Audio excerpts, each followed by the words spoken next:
पुस्तक महाकाल एवं युग प्रत्यावर्तन प्रक्रिया भाग 39 विषय ध्वंसर देवता एवं सृजनर देवीर आहुरी आगकू।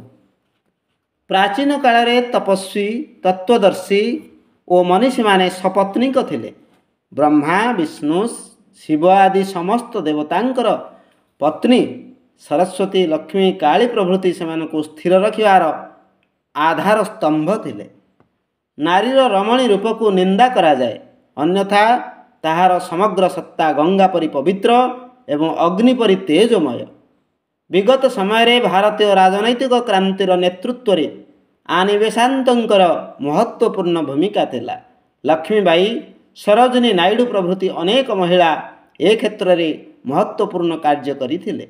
क्रांति जुगर परिस्थिति उत्पन्न करिबारे रामकृष्ण परमहंस एवं योगी अरविंद अद्भुत पुरुषार्थ देखाइथिबा कथा समस्ते जानती।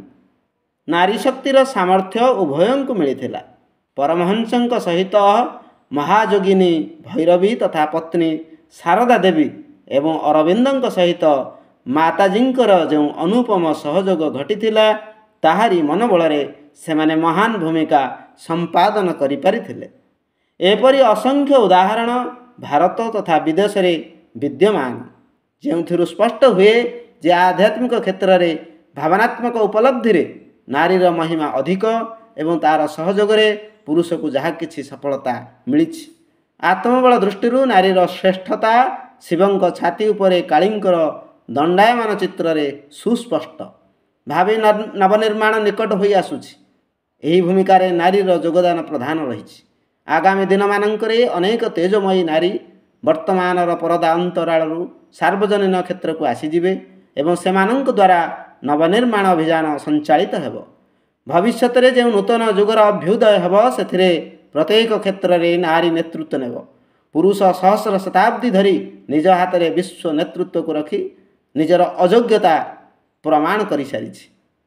ताहार क्षमता विकासोन्मुख न होई विनाशोन्मुख होइछि। सुतरां ता हाथरू क्षमता छिन्न करा जाई नारी को दियाजिवो। एथिरे आमे प्रतिबंधक न होई सहायक हेबा उचित।